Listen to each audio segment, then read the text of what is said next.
అందరికీ నమస్కారాలు. నిన్న జరిగిన విషయం గురించి మీ అందరికీ విన్నవించుకోవాలని వచ్చాను. నిన్న నాని గారు, మా నాయకుడు నారా చంద్రబాబు నాయుడు గారు మా కుటుంబంలో చిచ్చు పెట్టారని మాట్లాడటం జరిగింది.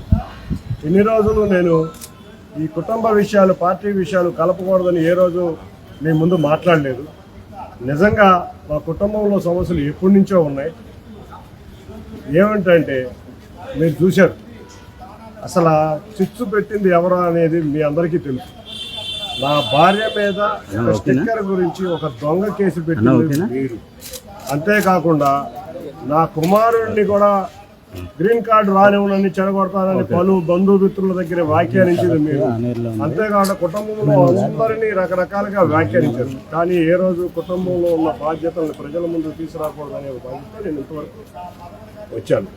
ఇవాళ చంద్రబాబు నాయుడు గారు, మీకు మేము మా కుటుంబ సభ్యులు అందరూ తరఫున మేము సారీ చెప్తున్నాం. ఎందుకంటే నిజంగా మా ఇబ్బందులను తీసుకొచ్చి మీరు పెట్టారని ఆయన వ్యాఖ్యానించడం చాలా దురదృష్టకరం.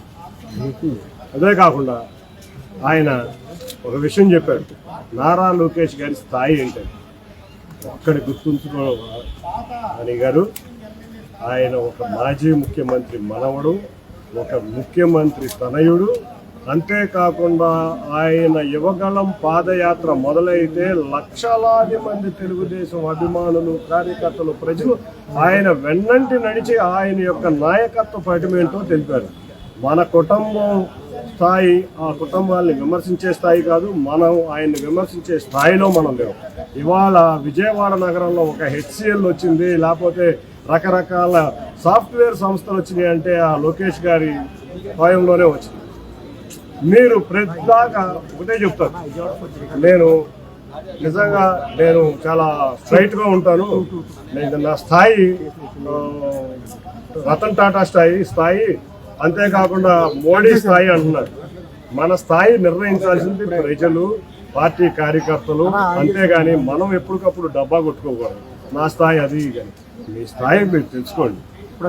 లాస్ట్గా చివరిగా నేను చెప్పదలిసింది ఏంటంటే, ఇవాళ ఆంధ్రప్రదేశ్ ప్రజలందరూ అమరావతి ఎప్పుడు రాజధాని వస్తుందా, చంద్రబాబు నాయుడు గారు ఎప్పుడు వస్తారా, అమరావతి రాజధాని చూసుకుందామని, ముఖ్యంగా విజయవాడ ఎన్టీఆర్ జిల్లా ప్రజలందరూ ఎప్పుడెప్పుడు అమరావతిని చూసుకుందామని కోరిక బలంగా నాటుకున్న వేళ మీరు అనేదేంటి, అమరావతి ఒక వేస్ట్ అన్నట్టు మాట్లాడారు.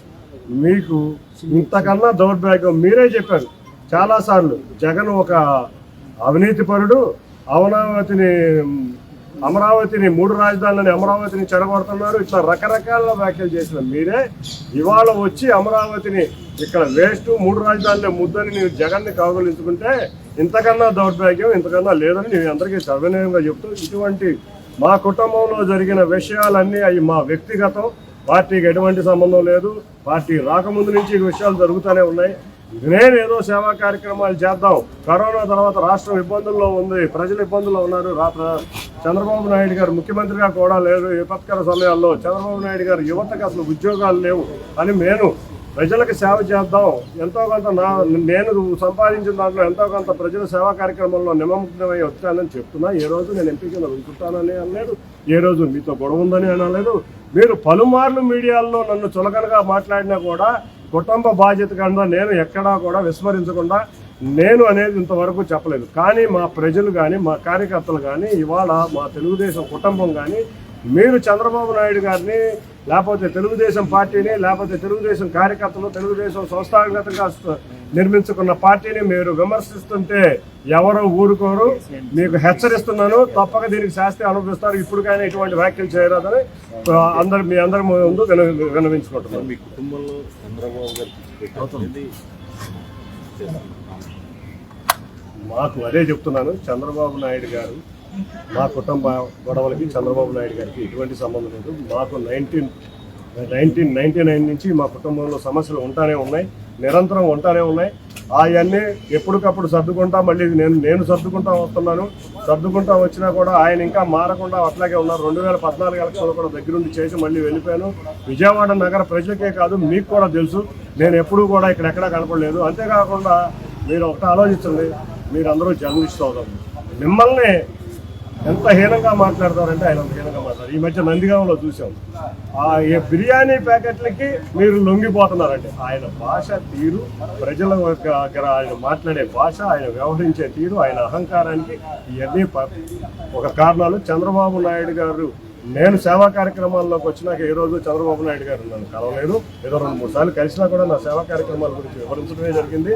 అంతేకాకుండా తను వెళ్ళిపోదామని గత 4 సంవత్సరాల నుంచి మొత్తం మీకే తెలుసు, అందరికీ తెలుసు, వైసీపీ నాయకులు అందరితోనూ కోవర్ట్గా చేస్తున్నారని ప్రజలందరూ అనుకుంటున్నారు. మీరు చెప్పిన విషయాలు కూడా నేను అన్నాను. కాబట్టి ఆ ప్లాన్లో భాగంగానే ఎలక్షన్లు వచ్చినాయి, ఇంకా పార్లమెంట్ టైం కూడా అయిపోయింది. కాబట్టి ఆయన అనుకున్న ప్లాను జరుగుతుందేమోనని ప్రజలందరి అభిప్రాయం.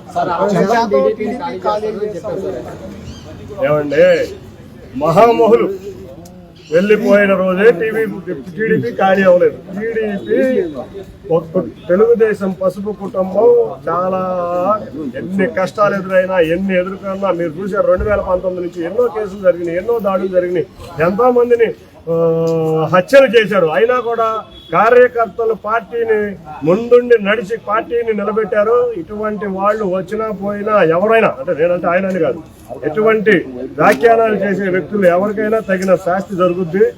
అడ్రస్ లేకుండా వెళ్ళిపోతారు.